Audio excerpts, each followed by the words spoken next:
I was genuinely shocked by some of the results from the college football playoff first rankings being revealed on Tuesday. I never in a million years thought that Ohio State was going to be the program that was listed at number one.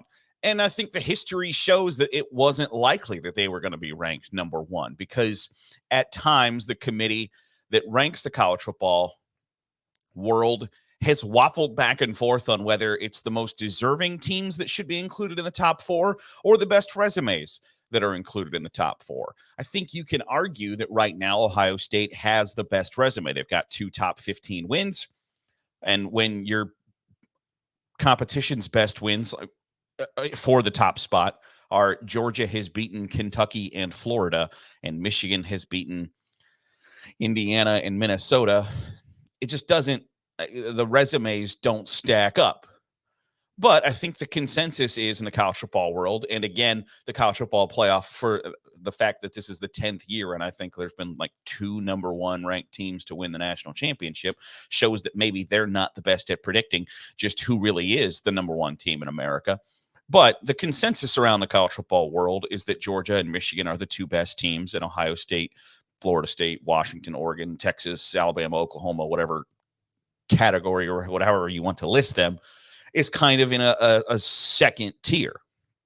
Now we know that, and I gave Michigan credit until the sign stealing allegations, that they had not played down to their competition. They had played to their own standard, and I think that's a little bit more difficult than the average person thinks. And Georgia's won back-to-back national championships, hasn't lost a game in almost 2 calendar years. It's been a hot minute, so I thought that they would get the benefit of the doubt. But then when you look at the playoff rankings, I think there are a couple of takeaways that are really, really interesting to me. The first of which is that I'm surprised that they ranked the best resume first rather than the eye tests or the best team. And I still don't know how I feel about this, because I think it's easiest and most foolproof and the easiest way to defend yourself from criticism and just point to, hey, we picked best resume, because Ohio State's strength of record is really good. Ohio State's strength of schedule is pretty good. Georgia's strength of schedule is terrible. Michigan's strength of schedule is terrible. Florida State's strength of schedule is not good. So I'm not surprised that Ohio State has the best resume. I'm just surprised that in a room full of people who want to pride themselves on being football guys,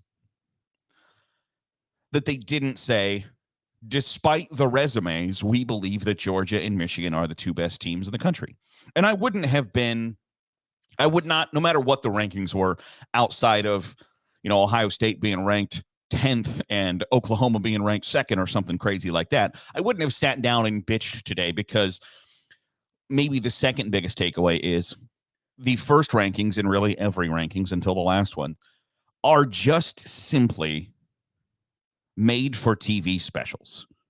The first rankings, I think, are intentionally divisive and controversial or whatever to generate buzz and interest. So what's the easiest way to do that? Because you have to balance legitimacy and credibility with also interest and controversy. So you can't have anybody, I don't think, other than Ohio State, Georgia, Michigan as the 1, 2, 3s. But you can put Florida State ahead of Washington. You can put Texas in front of Oklahoma. That's really easy to do, isn't it? So that's takeaway number 2. Takeaway number 1, I think, is I'm shocked that Ohio State was ranked number 1 and that they used best resume. But the problem is if you do that with the first ranking, you then have to keep that metric that you're using throughout the rest of the season. You can't say we're ranking teams on best resume in the first rankings, and then when push comes to shove and it's time to say here's the 4 making it, you can't go, you know what, we just thought that despite Washington's resume being better than Florida State's, we picked Florida State instead. I don't think that's a way to operate.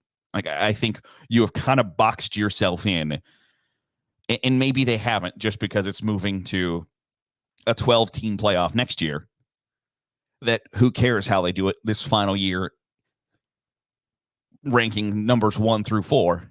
But I think once you set the precedent of this is how we are ranking these schools, that's how you got to do it going forward.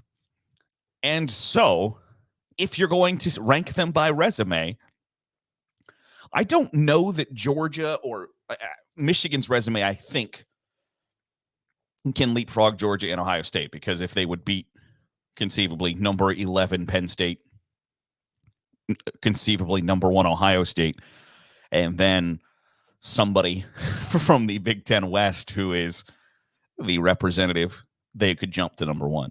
Ohio State, conceivably, if they go undefeated, has another win over number 3 Michigan and whoever the Big Ten West representative is.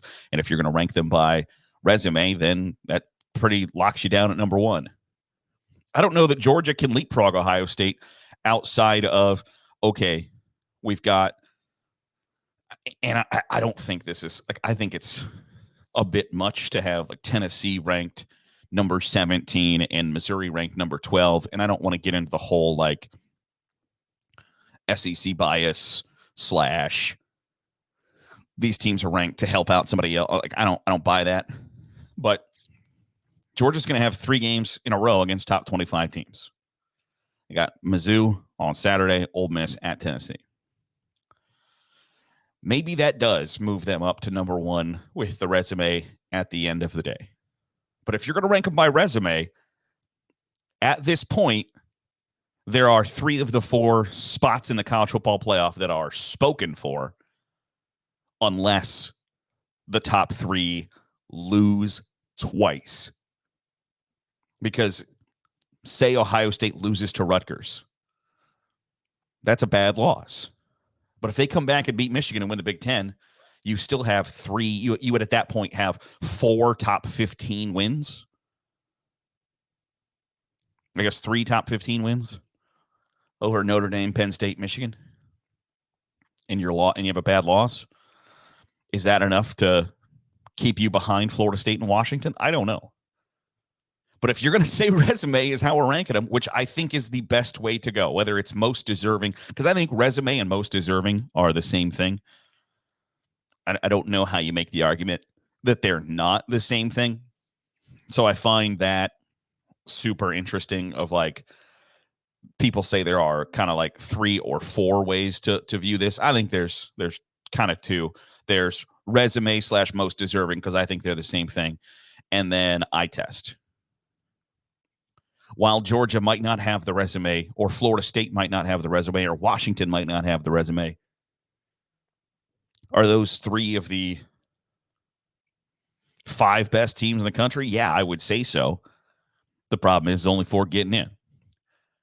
Another takeaway I have is that despite, I think the committee got it right in that they believe that the Pac-12 is really, really, really good, but not top heavy, because Washington's 5, Oregon's 6, Oregon State is 16, Utah 18, UCLA 19, USC 20. I think those are pretty good football teams.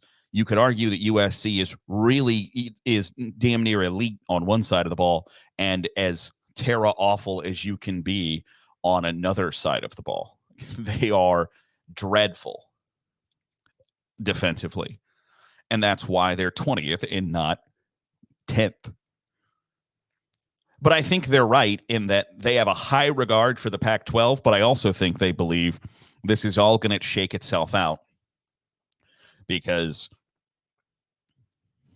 I think Washington has an easier path to the college football playoff than Florida State does, despite playing a more difficult schedule, because they've got USC, Utah, Oregon State back to back to back, which is a tough stretch, which I think is probably a tougher stretch than Georgia's stretch that they're going to play here in a little bit. But also, I think Washington is somewhat significantly better than those schools. And if you get through those 3 games undefeated, you go into the final week of the season 11-0. I think Washington also has a pretty good, pretty hardy case to make the college football playoff rather than Florida State, because I don't think, conversely, that the committee, and I don't know that they should, has a whole lot of respect for the ACC. When you look through the rankings, there are 2 ACC schools in the rankings. And I don't know that you can make an argument really for a whole lot of ACC schools. Maybe you could argue, and I would find that argument maybe difficult to make, that you could include North Carolina at like 25, but I don't think so. I don't know that there's a case to be made there. So I think that there's a lot of credit for the Pac-12, a lot of credit, obviously, for the SEC. And then schools kind of 12 through 20 are somewhat interchangeable to me. Do I think Notre Dame deserves to be a little bit higher? Yeah, I do. They lost to the number 1 team in the country and then lost to Duke on the road when Duke was still healthy. Now, Duke is now kind of a shell of itself at 5-3. Oh my gosh, they're 5-3. Or they Notre Dame beat Duke, and they lost to Louisville on the road. Okay, so your losses are to the number 1 team in the country and number 13 team in the country. And I don't know how good Louisville is. I know they're 7-1. They got just the tar beat out of them at Pitt. I still don't know what Louisville is. Like, they might get to the last game of the season against Kentucky at 10-1, and I don't know how good they are. I think the schedule kind of set up pretty nicely for them to look much better than they are.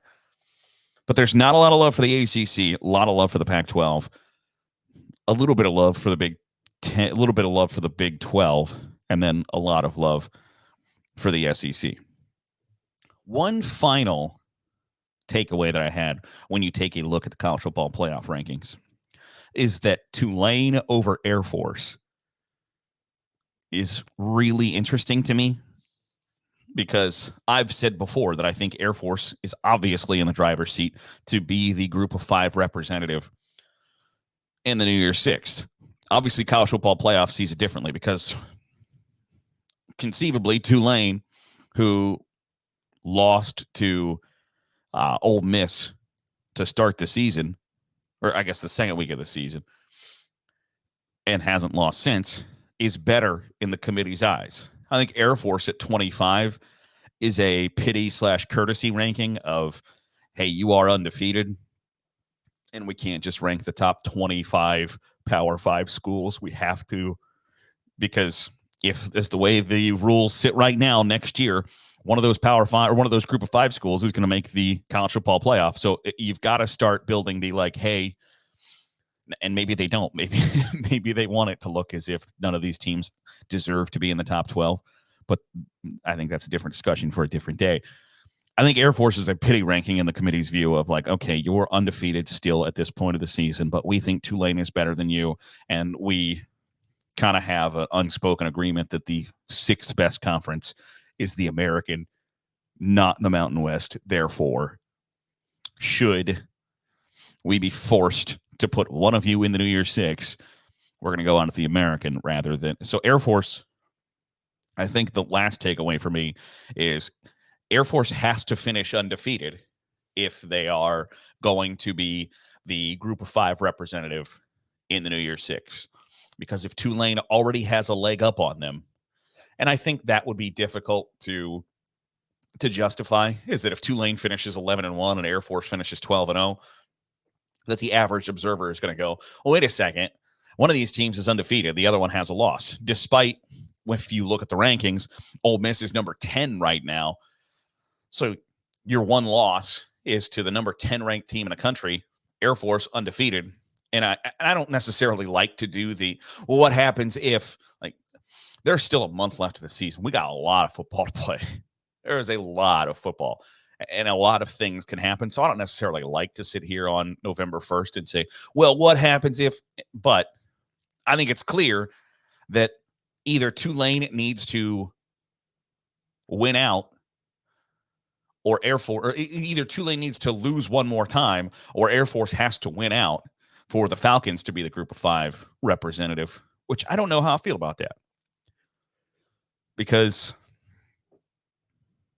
I don't know. I think if your argument is always going to be like, hey, you play the game that's in front of you, and if you win, that matters, and if you lose, that matters too. So if you win all your games, that should mean something. Whether those games came against nobodies and Tulane's came against really difficult opponents, or whatever the case may be, I just think that going 12-0 should count more than being 11-1, especially at that stage of the number 24, number 25, Group of 5 representative, yada, yada, yada. I think winning all your games should matter more. I guess I have one more final observation in that I think when you look at the top, so the 4 teams obviously make it to the college football playoff. I think by the rankings, there is a cutoff at 8. I think the top 8 schools can make the college football playoff. But there is a pathway still for Alabama. There is a pathway for Texas. There is a pathway for Oregon, Washington, Florida State, Michigan, Georgia, Oklahoma, or Ohio State. I think by ranking Oklahoma 9, even though they beat Texas, is telling you, hey, this is where the cutoff is. There's not a path to the college football playoff for Ole Miss. There's not a path to the college football playoff for Penn State, Mizzou, Louisville, LSU, Notre Dame, etc. From 8 back, you don't have a shot.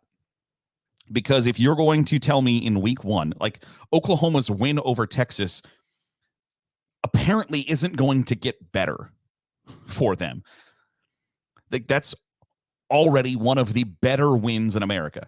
Oklahoma is 7-1, and their loss is on the road at the number 21 ranked team in the country. And they're going on the road again to play the number 22 ranked team in the country this weekend.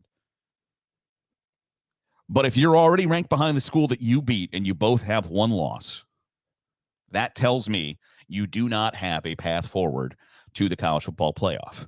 Alabama, who lost to Texas, yes. Oregon, who lost to Washington, yes.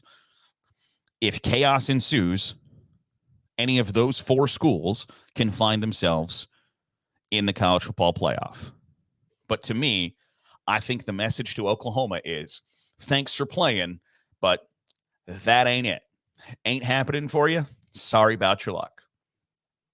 So I think if you ain't in the top 8 right now, congratulations on thinking about playing for the Fiesta Bowl or the Peach Bowl, because you're not making the Rose and Sugar.